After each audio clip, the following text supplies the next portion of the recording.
But yeah, I mean, look, I'm not gonna lie. Like, I kind of wanted DSG to win. Like, obviously, This guy's hate watching. I was hate watching. I was hate watching. I was like during scrims.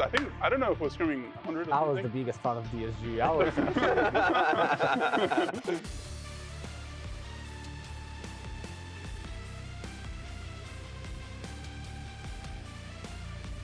Welcome everybody to this week's episodes of Pros. We've got Fudge, Inspired, Dhokla. Dhokla, you've been with us on the desk the entire day. And I want to start off with you, Inspired, because you just played against Shopify Rebellion on this one, and you ended up having a Tryndamere pick. You talked about it a little bit at the end of the day. Yeah. But I just want to tell me more about the thought process behind Tryndamere, and also, whenever I see your solo queue account, you're playing like, yes, Tryndamere, but also like Master Yi and stuff like that. At first, I thought you were just trolling and having fun. Yeah, I mean, might as well play for fun. Everyone is trolling and it's all like. But I thought I was and then you brought it out. At first, when I saw the Tryndamere ban, I was like, okay, this is legitimate. He's probably scrimming with it. Yeah. And then now you finally brought it out and you ended up getting a pentakill. So talk to me about your like philosophy in terms of like trying picks out in solo queue, because at first I thought it was like you're just trying out a role, but now you're playing jungle primarily in solo queue. But at first I didn't think it was serious. I just feel like that's the champions I need to practice. Like I didn't really feel like I need more practice on like Zinzao, Wukong, stuff like that. And I didn't really have much experience playing Tryndamere. Same for Mastery, and I decided Mastery might be a bit too hard.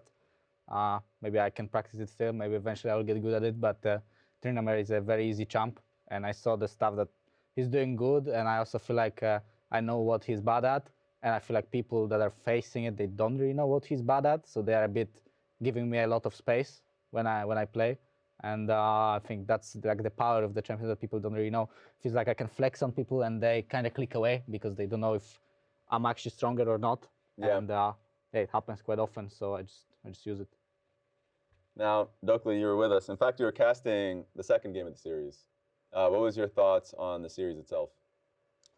I mean, I predicted 3-1 at the start of the day, and then it kind of went as expected. I think game 2, you guys had a good or better draft. Like, you guys had clear engage.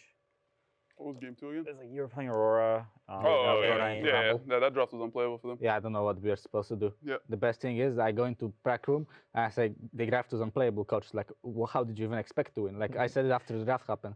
And they said, no, it was good. You guys just didn't engage the volley star. I'm like, bro, calm down. Like, unwinnable. Like, what am I supposed to do?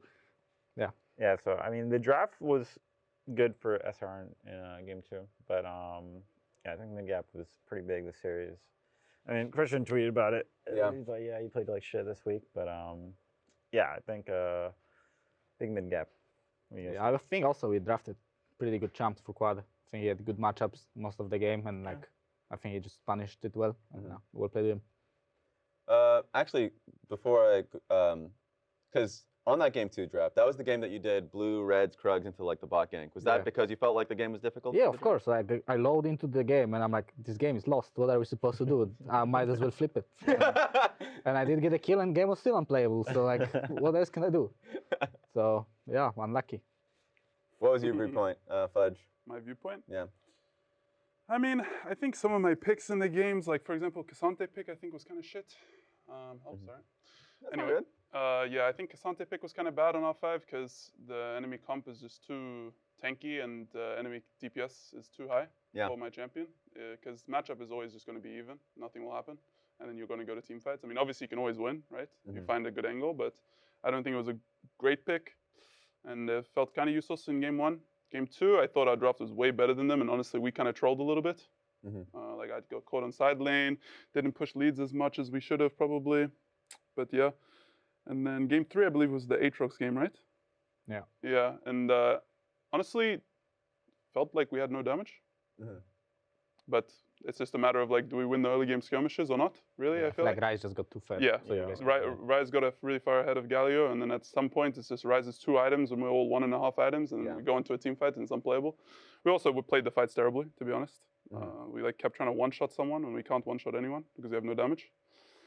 And then game 4, I feel like it was going okay. I mean, I don't know exactly what was happening mid. I think we were losing around mid lane in that game, but my lane was actually pretty smooth. I was expecting to get dove at level 3, but I didn't get dove. I'm not sure if they could have done it or not, but I thought I inted actually level 3 when I got chunked.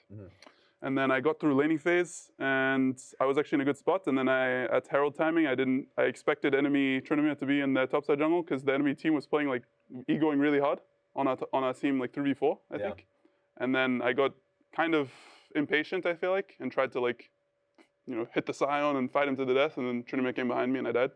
That was pretty much like me losing all control of my matchup. I feel like after that happens, it's pretty much hard to win. Also, them getting 3 grubs allows them to just constantly threat overload plays, which makes the game really hard for us, I think, because I'm playing null and I want to play an extended laning phase against Scion. So any timings they can do TP into an other lane and just overload with Trinamere ulting and diving or something, we have to like play around it the whole game. Yeah. So I think losing 3 grubs was terrible. And then, just impatient in mid-game. And then obviously, like, I think at the point that he got the pentakill and shit, I think the game was already lost, to be honest. I think the game was completely lost. And obviously, like, it feels good. Pentakill, But honestly, I think we fucked up so hard early, like, in that game, early to mid-game, so. Sounded like a nightmare, and I think, even though it's not your role, what was your guys' expectation going into the series, especially around, like, the Trinamere? Because it was banned in the previous game. Yeah. I mean, we knew he was playing Trinamere in scrims. And we knew he was practicing in solo queue. So, I mean, we thought that he would probably play it mostly into Xin Zhao. And we banned it for Xin Zhao when we picked it on 3-pick. And then we kind of weren't expecting him to blind pick it, which was kind of L9, to be honest. But I guess there's not many junglers at that point. I'm sure there's something we could have picked maybe differently. But I think Skarner is decent. I think Skarner is pretty good. I think Skarner is pretty good against Trinamere. And also, I don't think Trinamere is that good versus like Gnar type champion. I think it's pretty hard for him if I'm not behind, and we're not behind as a team, for him to ego on anyone and flex at all. I can just run him down. So I don't think like Trinamere pick was like necessarily like really OP or something in this game. I think if we play better, it's not really that big of a problem. But I mean, obviously once you get behind and Trinamere's 2 items versus 1.5 item on everyone, then he runs around the map and he threatens everything, Yeah. Actually, Inspired. So the one game that did come through as a loss, that was the game where we had a quick sideline interview with Nuke. He talked about how there was like an idea, like a strategy that he was like, they didn't expect you guys to go red side. Yeah, no, I knew that they wanted to put Gyakos on red side and they expected us to pick blue. Yeah. After we found out that they subbed him in, it was like, oh yeah, they probably wanted counter pick and him play like Gwen or Jace or something like this, because he's like more of like the carry champions that he prioritizes. So when we picked red side and they said subbing Gyakos, I was like, they probably thought we would pick blue. I mean, that's my expectation. Like that's kind of what I thought, and I think that's kind of what happened, because then it ends up being Gyakos playing Rumble, even though Rumble is more of like a team champion that doesn't really like have any hard matchups, and Bwipo is definitely better at that, I think, than Gyakos. So, yeah. But maybe they just thought it was free win, I don't know. I honestly don't know. I didn't really care. But honestly, I don't think the draft is good anyway. But yeah, I think I think Gyakos did pretty good. Yeah, like I think when I pressed tab before the big team fight happened, he had like 230 CS, 2 items completed. Yeah. I felt like he was doing fine, but like I don't know what he is supposed to do in that game. Yeah. So I agree. And kind of like taking a step back and just looking at the teams overall. Obviously, you guys are still in the LTA playoffs. Like, I'm not just talking about yes in the lower bracket, but also you guys have qualified going into the next stage for playoffs. How has it been from the inside? How have you guys seen your guys' own team growth? Because that has been a point of question. A lot of people have wondered, is Shopify a top 3 team? But obviously, going into this one, you guys have been playing pretty solidly. Have you seen that level of growth? What is something that you've seen from your own team that you feel has improved? I don't know, man. We're just playing League of Legends, bro. Like, we don't do anything crazy. We just play normal League of Legends, and I guess we don't int as much, probably. That's how I feel. I mean, our scrim week was so terrible, like, the week before this one. Yeah. It was like, I think we went like 0-7, 0-6, 0-7 or something. It was every single person, like DSG, Dig, we lost like scrims every day. And then we did better this week. So I guess we just like, I don't know, took it seriously? I don't know. To be honest, I can't even tell. It just feels like we're playing normal League of Legends to me. You guys are on the outside looking in. What about you, Dhokla? Just like thinking about Shopify as a team. Normal team. I don't know. I have even less insight on what's happening. I mean, there's normal team. I think Contracts always wins pretty good angles. I think in the last game, game 4 in the scrim, I mean, he ganked bot. Their bot got dove, but they had a lead, but they just weren't able to convert. And the Trimmer just got like what 3 kills randomly, like killing side lane, mid lane, and then at that point, like Trimmer is just gonna run over the game. Like he just farms every camp. You can't catch him. He just runs around, gets so much gold, got 3 grubs instantly by himself. Like it's just, yeah. I think SR is just. They have a good idea of how they want to play. Sometimes they just mis-execute, but overall, pretty solid team. Let's flip that to Flyquest, because I know you've said this, but it's also, I think, Tanner in pros about Flyquest being at their most vulnerable right now than we've seen them in a while. So it's like, what do you feel about Flyquest, especially looking at their series today? I mean, today, they look pretty good. I don't think they looked, outside of like game 2 draft, I think overall, like, I don't think they were going to lose because I think Quad was just gapping mid, like too hard to lose. Like, I don't think it was possible. And then the rest of the team played fine. I didn't think there was really too much going on. And I think people think that because in scrims, our bot lane is kind of Inting a lot. Like they're just fighting to the death every game, level 1 and 2. And then if they die, then they might just keep being useless, and we just keep playing. And it happens very often in scrims, but it didn't happen yet on stage. Hopefully it will never happen. But yeah, I think that's why people might say that. I think same for Bwipo. He has a lot of games where he just ints in scrims, and I think we just sometimes don't take it seriously enough, especially recently in scrims. And I'm trying to work on it. I'm talking with them that they should really try harder in scrims, because I feel like we don't really try that hard, and we still win, because usually I'm just refed and we just win. But on stage doesn't happen, so far it's fine. And yeah, we'll see how we do like in upcoming games, I guess.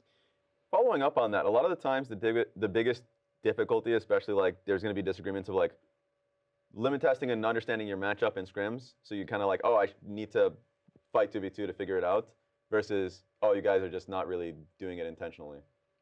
It's actually just a big talking point for us, because seems pretty obvious that they have a losing matchup, but they still try to win and they just lose, and they just like in the whole game for us. Yeah.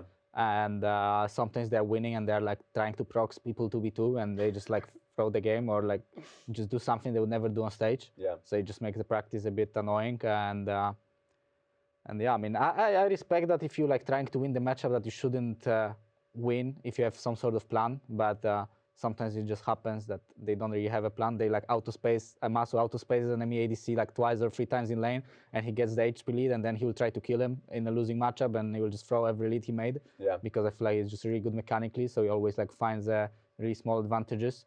And yeah, and then if he loses the matchup harder than he should be, then the game kind of becomes chaotic, because especially I will not help them if I think I shouldn't be helping them from the beginning. Yeah. So if they start inting, I'll just let them chain in. And I mean, that's what happens. Like, I'm not really gonna destroy my games to save their game if they just inted it on purpose, or like because they were bored. Yeah. So it would never happen on stage yet, as I'm saying. So hopefully we are having good like ideas from the scrims, what we should and what we should not be doing. That's a good follow-up to, because I know that you had a interview with Drew, and the topic was kind of around remaking scrims, because like C9 obviously, like they talk about the whole, and they've responded saying that if a team is inting, like we don't want to remake scrims, and it's been like an age-old conversation since the beginning of whether you should allow doomed games to be remade versus not. Have you seen some of the conversation afterwards? I don't really care what people say. We should always remake games in scrims. Like that's what you are playing for, especially if it's like around 4 or 5 minutes. Like just remake. If it's like at 15 and you ask for remake, obviously like you shouldn't really remake at 15 minutes. But if it's 5 minutes, or I don't know, you lose the grabs and first Drake already, and you died in lane everywhere, so feats of strength are already decided at 8 minutes, like might as well remake. Like just try again, and I think you should at least be able to remake like twice a scrim day. Like I get it if someone remakes off cooldown every game, but like twice a day, like surely you will play scrims for 1 hour longer than you should be. But like we don't have anywhere to go anyway, just might as well play more games. And yeah, Asian teams also remake a lot whenever we're playing against them. It makes sense. I think if you make a mistake because you were trying to do something funny and it didn't work out, you should remake. And yeah. want to hear from the top laners, because top lane is either the suspects or the victims when it comes to remaking games. Either you guys are fist fighting or you're looking at bot lane and teaming it for I'm you. usually the suspect, and yeah, I mean, I'm with it. Like, just remake. Like, we're just wasting the game. I'm out of it. Once I'm like, all right, I mean, I just griefed like my lane. My game's unplayable. If you guys want to play 4v5, good luck. Like, are we really learning anything? Like, yes, you can try to slow down the game and play from behind, but yeah, I mean, I'm personally not a fan of just being held hostage. So yeah, that's my take. But it seems like you disagree with her. I think it depends on the severity of like how far behind you are, because I do think like there are certain games where people like. I think if you get in the habit of remaking, it becomes a problem, because there's certain games where like I just get solo killed at level 3 and then I want to remake because it's like not how my matchup should go. But like I feel like if the game's completely doomed, sure. But there's certain games where like it's not doomed, but you're behind. I think when that's the case, you shouldn't remake. But if it's like something you really want to practice, like I really want to practice this matchup, I want to remake, sure.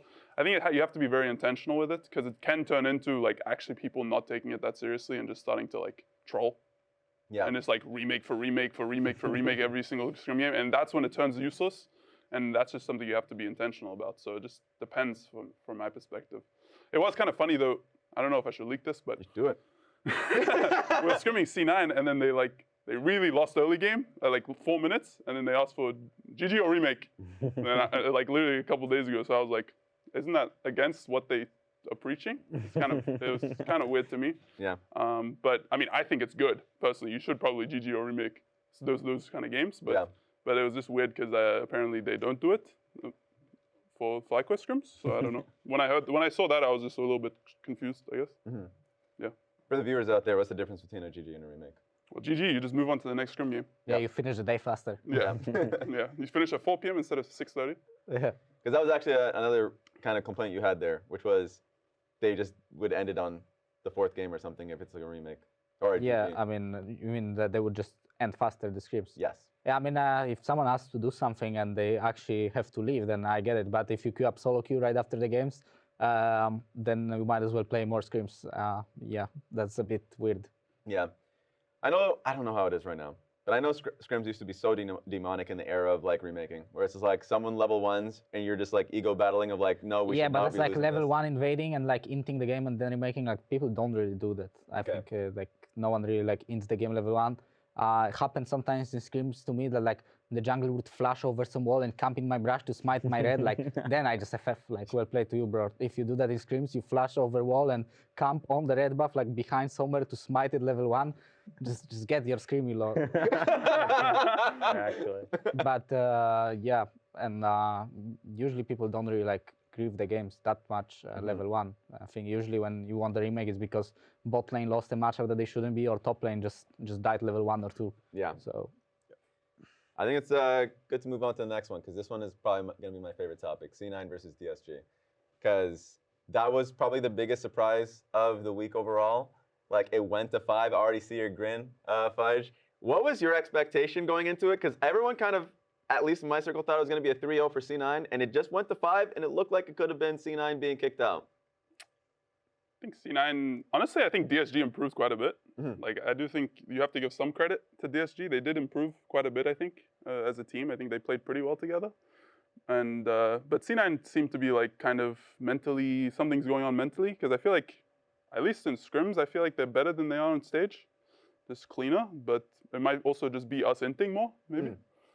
But yeah, I mean, look, I'm not gonna lie. Like, I kind of wanted DSG to win. Like, obviously, This guy's hate watching. I was hate watching. I was hate watching. I was like during scrims. I don't know if we're scrimming 100 or I was something. the biggest fan of DSG. I was. But yeah, I was hate watching. Obviously, they replaced me, so I want them to lose. But yeah, it was kind of weird to watch DSG low key like outplay them in certain games. I don't know. Yeah. Yeah, I felt like this game 5 was going like pretty good for PSG. Like if they didn't end that fight around the river, like what's it called? Vulcan already engaged, used his flash ult. I'm like, oh my god, it's free, and then they just ran the whole game down. That was really depressing. I was really sad. Yeah, I mean, everyone messed up. Yeah, they had like such a good position. Zyra didn't really get ahead of Jarvan. They were about to get the second Drake. Yeah. Feats of strength, I think, off of the Drake as well at like 12 minutes or something. Second Drake, they get fits. Like the game was looking perfect for them, and they just lost. Like so sad. What do you think is like the biggest because they have made a huge level up. But what do you think it really is? Is like, have they just been better at playing the map, or do you think that the roster changes of Rahel and like Dark Wings have been probably the biggest difference? Because they haven't been winning games at all for the past 2 splits, I guess including this split, but they've really skyrocketed. I mean, for sure the team environment probably improved, changing the players out. There's always that honeymoon phase, and they just started probably playing better individually. Yeah, so I think that it's just when the vibe is good, I think it's easier to just get better. So yeah, I think for sure. And I think their players are also decent. I think Castle's for sure pretty good. And Darkwings was actually low-key like fisting a lot of people. Like he was giving it to Loki in a few of those games. So for sure, they have really good players. Yeah, I think they were playing the game well. I think game 5 just like individual mistake in the team fight. I feel like, but overall, I feel like their top mid was playing really good. Their jungler and support were playing the game. They were doing stuff, and that's why it looked like the games are pretty competitive. And the drafts are pretty crazy. I mean, in the sense that they ran like Anivia Poppy, and then they also had like Castle going Hexplate Jax, but I guess when the changes to the Hexplate, you're seeing a lot more applications of it. And that one was also the Silas Jungle game. Actually, I mean, unless if you don't want to talk about it, but just like, we will end up talking about the patch changes later on, but seeing the Silas Jungle, did you watch that game, and how did you feel about just seeing like Silas Jungle in general in the meta? I mean, that was the first that we've seen, I think. Yeah, I think Silas Jungle is fine. And it can clear camps fine. And the problem is usually to get AD lanes around it, though. Like, you don't really want to play double AP with Silas, because it doesn't really feel good to play like against Zinzao if he gets to buy Mercs. And like, basically, you play double AP, it's kind of hard to kill him. I think Zinzao might be one of the better matchups against him, because you can kind of choose whenever you want to fight Silas. I mean, overall, I think if you're really good on Silas, you can play it. I don't think it does anything like specifically super good, but it's also not that many weaknesses. I think he's just, he can't really go in first, so you kind of spectate your team a bit and just follow more. And if you have good ults in the game, I think you can be pretty useful. Okay. So, do we think because their year is not over yet, DSGs. So do we feel like they'll make it out of promotion relegation? I don't know how much I hope so. Yeah, I really hope so. Yeah, that'd be a shocker. It's like, that'd be worse than like Flyquest losing to like us, I feel like, for sure. Yeah. Yeah, if they didn't make it out of relegations. Yeah, I don't see them losing. Okay, everyone's pretty confident. Let's move on to the other side, which is C9, because, yeah, I mean, you're not the only one that said that about C9, about them just beating people down in scrims. Like, Exy was on in the lounge talking about how C9 is the one team that really takes them out. I mean, it feels like just in general, they've been really good in regular seasons. They've been really good in scrims. When it comes down to playoffs, a lot of the time, they just look out of their element. Like, they look like they play worse. And now people are talking to them as chokers. Do we think they're chokers? Because, like, losing, yes, to Shopify, but maybe that Shopify is just better in this situation.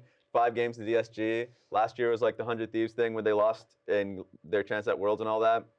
Like, a lot of the times, and also in playoffs against you guys, there was like the Jarvan point where they had control of the game, but then lost it in those moments. The Game 5 incident. Yeah, the Game 5 incident. Unfortunate.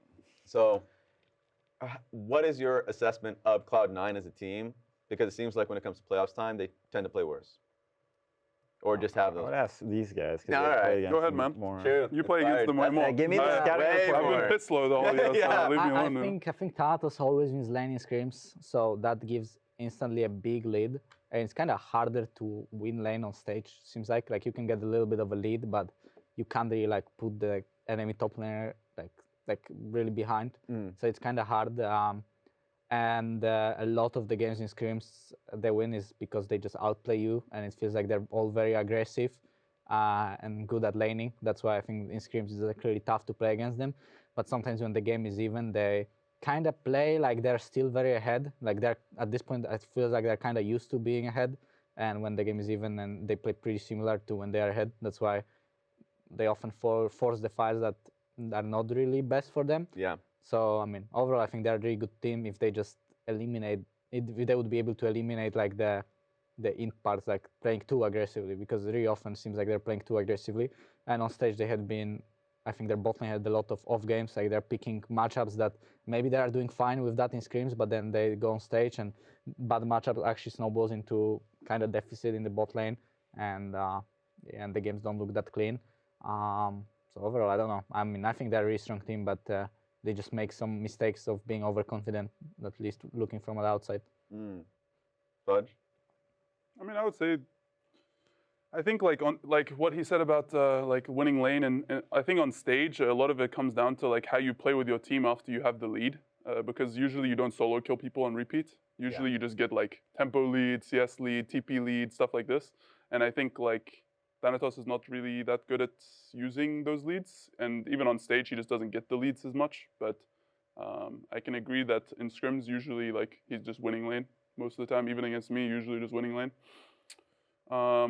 But honestly, yeah, they could be choking because they have high expectations of themselves. Maybe they have a lot of, I mean, C9 has so many fans, right? Yeah. I mean, I do feel that they do play a little bit like, almost like, it feels like almost desperate sometimes when I watch them play. Like, it feels like they want to make something happen a lot. Yeah. Especially Blabber, I feel like whenever it's like even or even winning game state, I feel like he tries to do too many things sometimes. Yeah. And even against us, like they won the whole fight, they won the whole game, they got Dragon, and they tried to do Otacon, and then that was like the start of their throw in our series, like when my Sion game, I think it was. Yeah. Yeah, it feels like they just need to take a breather a little bit. But I think Vulcan's actually pretty good at like reminding the team to play slow and stuff like that, listening to comms and obviously playing with him. So I think they can come back, and I think they can do pretty well. Do you feel that pressure when you were with them? Because you obviously are talking about Vulcan calming the team down. You had the experience being on Cloud9 before. That whole feeling of like that expectation, maybe desperation when you don't feel like you need to be desperately looking for plays. Now you're outside that system looking in. Mm-hmm. Did you feel that when you were there? Yeah, I would say that like they have a lot more fans, so there's more people like are gonna be mad when you don't play well. So there's always gonna be a little bit of more pressure. I don't think it's like, it's probably not too big of a deal, to be honest, for most of the players. I don't think it really was for me, but it's something. Maybe they feel, you know, like they need to prove something or something. I don't know. To be honest, it's hard to tell. Speaking of the fans, a lot of them have been, because it seems like every split or year, if there's like a disappointment from C9 side, they go after a player, and in this case, it's been Blabber. Yeah. I'd like to ask you, Inspired, to start about, because you've been facing Blabber a lot throughout the year. Yeah. Do you think that criticism is merited, like fair? And also, what's your like feeling on Blabber as a player? I think Fudge said pretty like accordingly. I think he's good, but he just sometimes tries to do too much. And I mean, I can see why people criticize that, because it's very often they're ahead and then he does something random, and then the game kind of, like you kind of break the flow of the game. And yeah, I mean, I can see why is that happening. I think he's a solid player, just sometimes gets too excited, and that's why it happens. I think it's kind of hard that, I mean, he should fix it at this point. Like he's playing for a very long time, so I think that's something he needs to work on. And if he will never fix it, then it will be a problem. But I think he's good enough to be able to eventually like come over that. But I don't know, still happening. So we'll see, I guess. You played up against them a lot, and a lot of the times through year after year after year that they would kind of place you guys as the top 2 junglers in the league. Do you feel like that's the case, or is there another jungler that you feel like isn't really being shouted out? I think River is also pretty good, but I think it's just me, Blabber, River, and I think Contracts is 4th, and sometimes playing very well, sometimes he's not playing that well. I think recently he's been playing pretty well on stage, so I think that's why Shopify is like where they are.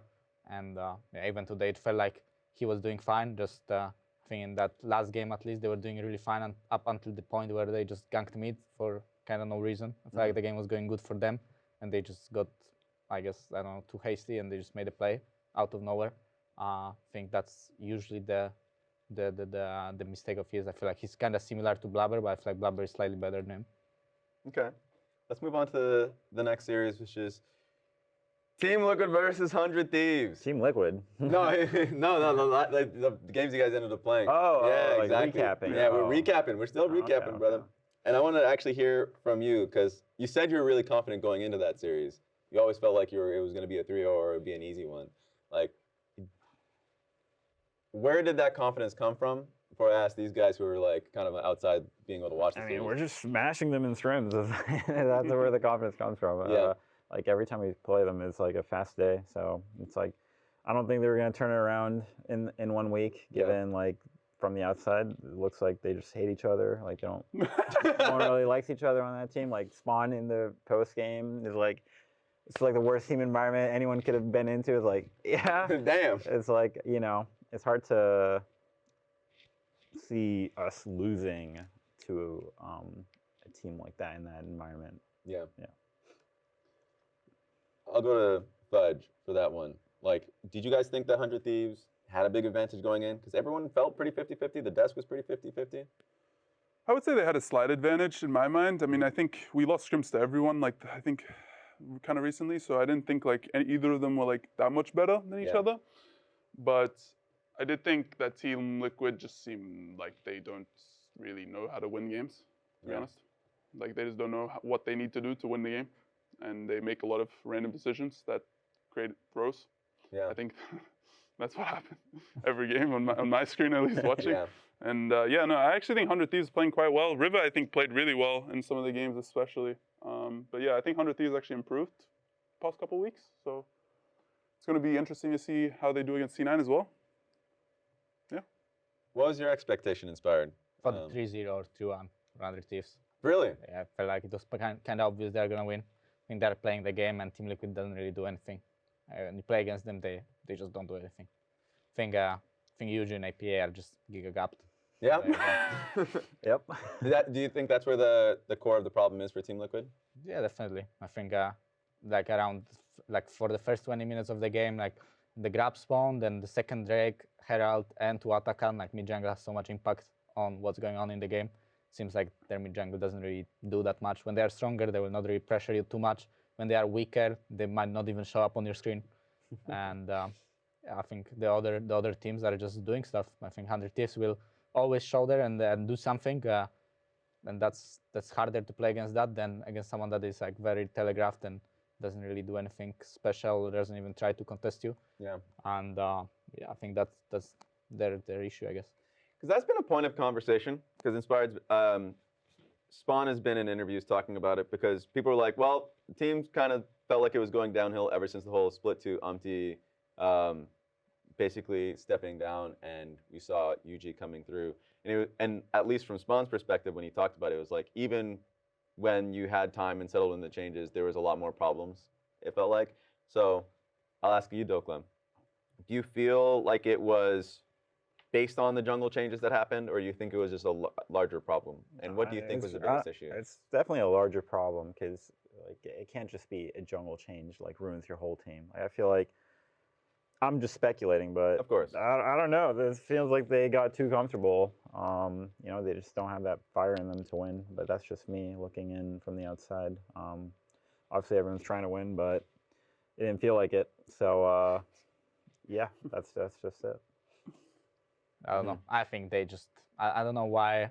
I think Core JJ looked like he was following his team too much. I feel like if all of them, like just like starting from coaching staff to all players, I think followed whatever Core was saying or Impact was saying, I feel like they would be a better team. But it looked like Core and Impact were following more of a mid jungle because of how current meta is. Yeah. And felt like their mid jungle was never in a good spot in the game. They were like forcing fights that didn't really make sense. Like every game, like especially in that series against 100 Thieves, bot lane was in such a good spot. And if your mid jungle just plays better around you, rather than you try to play around them when you are so ahead, I feel like they should easily win. But it always looked like they were trying to rather like follow as bot duo rather than be played around. So it just seems like they just had they were like following mid jungle too much rather than, as I said, play towards them. Yeah. And I don't know. I think they should have just listened to whatever Core and Impact were saying and probably just follow them, and they would have a higher chance of winning rather than trying to figure out stuff themselves. So, unlucky. At least in what's funny was the stark contrast between 100 Thieves having like really good vibes. Obviously, I guess the honeymoon phase, you guys were winning scrims, helps in that, versus Team Liquid that obviously came out and said that, you know, the vibes were, or at least the team environment was really poor. How much of an impact do you think that is? Because even when 100 Thieves were losing a lot of scrims in the past, at least the team atmosphere looked fairly positive. Vibes are king. That's just it. It's like you have a good time winning or losing, and you can, just be honest with your teammates. Just really, oh, you sucked. Like, why are you griefing me? Or like, you just get whatever's off your chest. Yeah. And yeah, I think if you have a good vibe, it's easier to improve than if you don't. Like, if you hate each other, right? You don't even want to be in the game with them. So it's like, obviously, it's gonna be harder to improve. So yeah, vibes are king. So it's just about how easy it is to basically deliver feedback without there being like a pushback. Yeah, but it's also like, are you united in like a common goal of winning? I don't know if they were, or yeah. So yeah. Actually, wanted to ask you, Inspired, based off this, because at least when it comes to, because it feels like, especially as Team Liquid as a team that had such an amazing year in 2024, and then coming into 25, like had a great split one. I wonder how it is in terms of dealing with like making the jungle change or maybe having mistakes, because a lot of the times you guys are in the same position where you're having a lot of success, you go to internationals, sometimes you feel like you could do more and then more, and so you guys are very critical, especially when you come into domestic competition. Do you feel like that kind of feeling turns into a worse environment? Because like he's talking about it, maybe they don't have the vibes to win or something like that. Not sure. I mean, usually I just want my teammates to play well. So even when we are playing in an A and we are winning, but I see what we are doing, like I can get pretty triggered, and I think we are fast to fix the mistakes because we just want to play as good as possible. But we still win in an A even when we make mistakes. But when you go to international and you make mistakes, you just get stomped. So so I don't know. I don't think that should affect them. But I mean, I think the way Team Liquid was playing before, it was exactly what I said. Like I think like Umti was helping his laners a lot. Like they were playing towards their bot lane really heavily. APA was always on like self-efficient champs that were good at roaming, and Ziggs has good wave clear. Talia was his main champ. Corki is a champ that couldn't really lose lane, and I feel like that was their three champs they had the most success with, and Umti was always in the bot side of the map, and I think that's how they were winning the games. And I think that playstyle is good when your bot lane is better than enemy bot lane, but once you go international and you play against a team of 5 good players and you have this type of playstyle, I don't think you will win much games, because some games you can make a draft where you actually have to do that, but if enemies will adapt well and they play some sort of Jhin rail lane that you don't really want to interact with, Team Liquid still has to just follow their game plan, and the other side of the map might actually be like so much stronger than yours, and then you will just lose the game. So it felt like, honestly, Team Liquid was kind of like limited to one playstyle when they were winning, but they were just so much better than everyone else in the night. That's why they were winning. And right now with the jungle change, I think their jungler can't really play the same way Umti was playing. So their game plan just can't be like, they just can't play the same way. And now it seems like they're trying to play a meta game, which they are not used to. I think their mid jungle is also not that good, and their bot lane can't carry anymore. And that's why I think the team kind of collapsed. Fudge, what are your thoughts?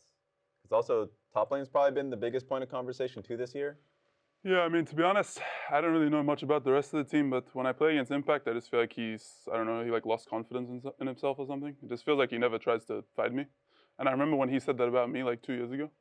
Yeah. So maybe it's just like the way life goes, Maybe you just have those phases. Any debuff hit him after like 8 years. I mean, it does feel like his laning is a lot worse than most of the top laners. Even like, I think like Castle, I mean, Photon is probably one of the worst top laners, but maybe close around similar.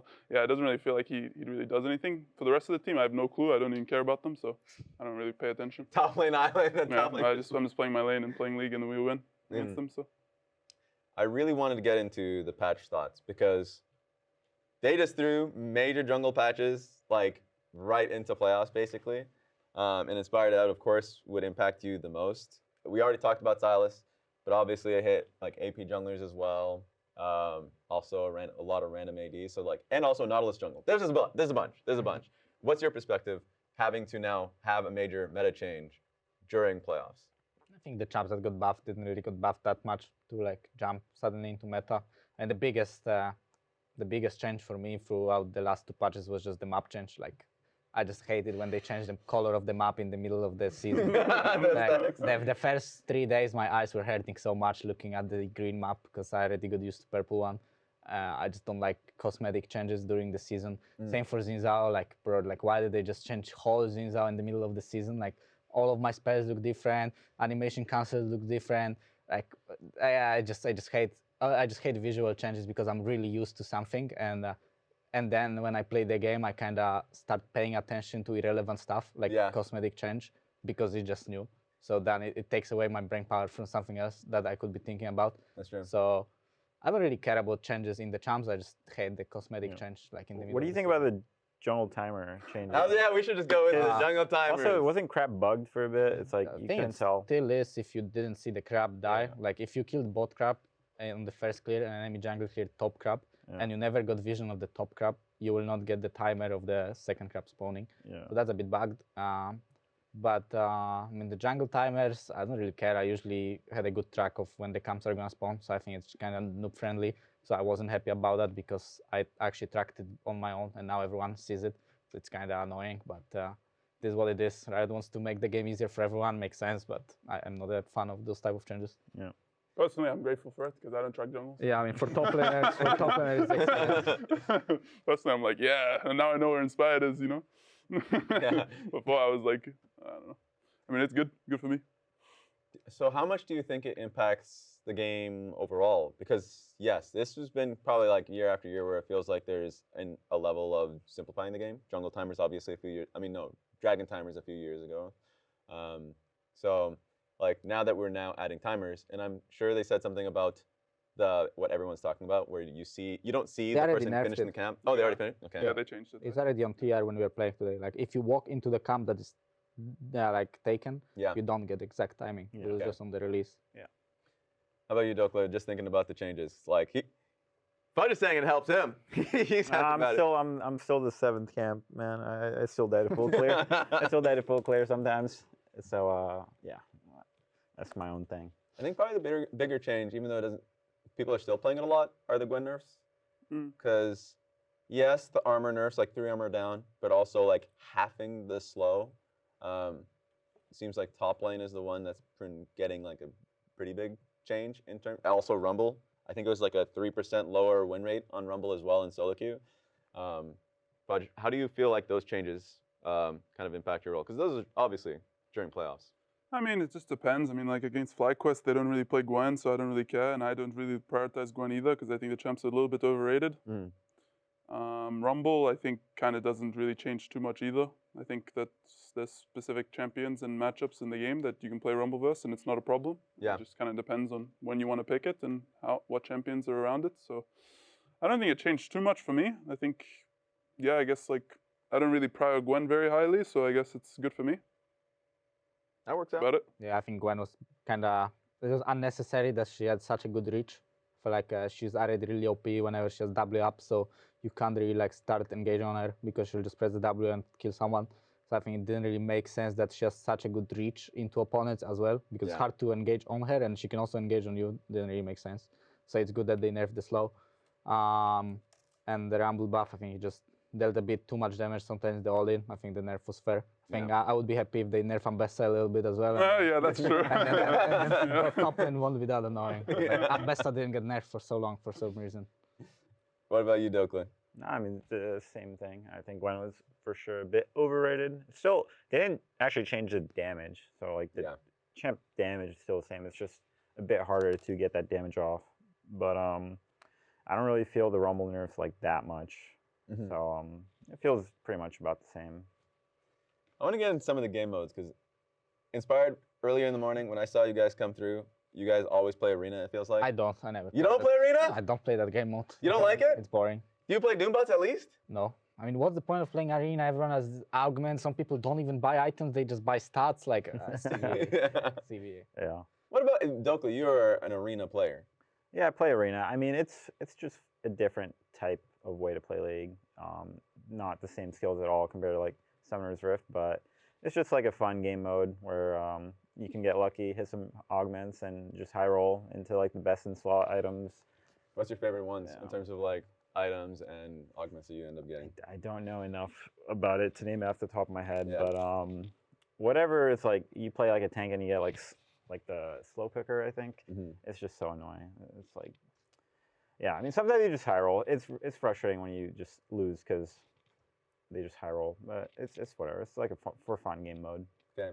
Yeah, I mean, it's for fun game mode, but our coaches played all day, all the like Masu, Busio, and we put just every time after scrims queue up for 2 hours of arena. When we were in Vancouver and arena came out, Genji players were also joining their lobby, and they were just playing like our 3 players, Kin and Canyon, and Meaty with Canyon on the team. Like That sounds like fun. I don't know, bro. Like playing this arena mode, no one has items. Everyone has like 500 AD, 300 armor, 300 MR, 10,000 health. Like I just didn't find it fun. Did you at least try it? Who'd you play with? Who's the I perpetrator? did play the arena for some for some content in Poland. There was like a Polish streamers cup in arena, so I did play it a bit. Yeah, I mean, it was fine, but like I don't really find it that funny playing it all the time. And it was a bit more funny if it was actually a tournament rather than just playing like randomly, because you don't really get any elo. There's no ladder and nothing like that. So if there was challenger ladder, maybe I would consider playing it. But right now you get points that are irrelevant. So we're getting ideas now. Fudge, how much do you play, if at all? None. None? Yeah, there's way too many sweats. I played it like 2 games, and I was like, I'm not playing this again. I don't know what's happening. Yeah. And I don't care, to be honest. If I'm playing, I'd rather just play solo queue if I'm playing League, and if I'm not playing solo queue, I'm just not playing League. yeah, based same. Don't you have sweats on your team? Yeah, I do. Yeah. I don't understand it.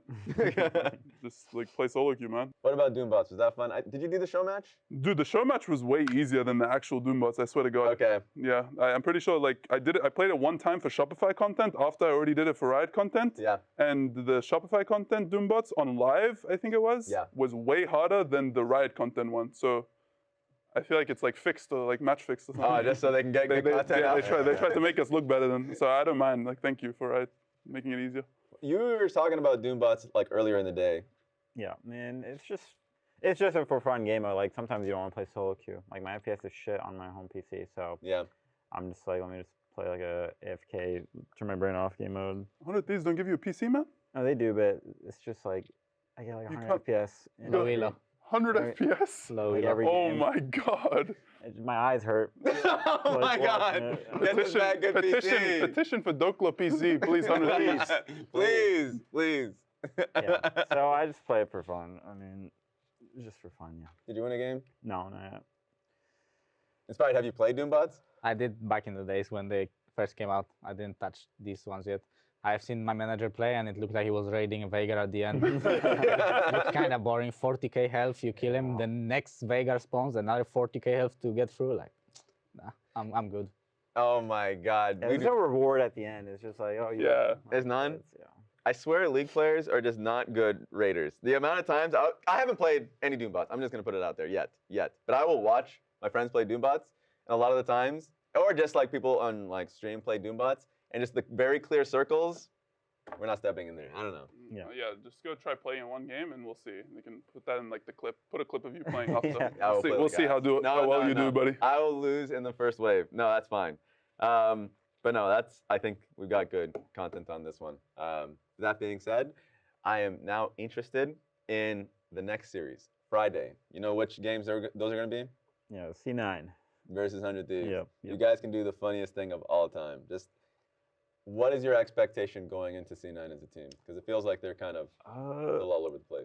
I haven't played C9 like the whole year because obviously I wasn't even here. But yeah, on stage they look, or in scrims they look good, but I haven't played them on stage yet. And with what these guys are saying, they play a little bit worse on stage, so we'll see how that goes. I'm expecting to win, but it'll be close. Predictions? 3-1. 3-1. He got 3-1. I think C9 is going to be like super on top of it now, but after they entered the past 2 weeks. Yeah. And they will play better than 100 Thieves, and they will win 3-2. Okay. Yeah. I'm praying that C9 will lose. I don't care if 200 Thieves are stopping, they will lose. But honestly, I think C9 will beat 100 Thieves 3-1. And I think against SR, I think it will be 3-1 as well. I think we're going to play against C9. And I hope we don't gonna lose, because it will be embarrassing if C9 just comes into the weekend and wins 3 best-of-5s in a row. Like, that would be embarrassing. Since we got the 2 hate watchers for C9, we need advice. We need to give Dhokla advice at least. Like, how would 100 Thieves win that series? Just don't try to do too much. Yeah, just don't try to do too much. Don't do too much. All right. Got it. Nice. That's one. Keep it stable for your team. Yeah. And fingers crossed for Jiver and Quiz. Yeah, keep it stable is good. I actually think Thanatos is not that good when it's stable, personally. I think he's a lot better if he's like in a winning matchup. So get a winning matchup against Thanatos, I think he will not play as well. Sounds good. Okay. All right. We got some solid. Heard. Now, of course, I got to ask you, who would you want to face? Because you're going to be on the Saturday game versus whoever wins in the start of this gauntlet. Yeah, I'd rather play against 100 Thieves. Yeah? Yeah, in my head, maybe it's just like my mental idea of C9. I think they're better. I think they're a harder team to play against, generally. If we beat C9, yeah, then that means we'd be better than them. Right. Like, in theory, right? In theory. In theory. I mean, it's like, that's just how it is. But it's like the same as us. Like, even if we beat C9 last time, he still wants to play against, he'd rather play against us than C9, I'm sure, Yeah. It's like, is this your mental idea? My mental idea, C9's a bit better than 100 Thieves. I'd rather play against 100 Thieves, probably. And also, that top lane is Korean, and he's NA, so it's like, I'd rather play against 100 Thieves, That's what it is? It's just a little bit easier, Yeah. And you guys will just be in the Sunday game waiting for whoever wins. Yeah, I don't know if it's good. Like, whoever comes into final will be very warm, so I don't know if I'm a fan of this format, but we'll see. Maybe they will be tired. Yeah, you've been in the experience of the other side of it when you were on EG. Yeah, but not this big one. Not this big one. We played just one game before the final. Right now, they might play 15 games in a row. Who knows? It might be, actually. You might be going through the gulag. Any final message? I'm excited, honestly, for the weekend. If we can make the run, that'd be sick. I mean, getting through C9 will be hard for sure, but that would get us into playoffs, which is the first goal. And, we'll just go from there. All right, sweet. I mean, thanks for watching Pros. For people out there who are getting your podcast fix, whether it be on like Spotify or if you're watching it on YouTube or iTunes. But remember, tickets are still available if you guys want to get your fix. It's going to be in the Los Angeles studio. So if you're coming through Friday, Saturday, Sunday, great games, a lot of fun. I'm going to be excited for it. Thank you guys for coming on the show. Thank you. Thank you. And we'll see you guys next week.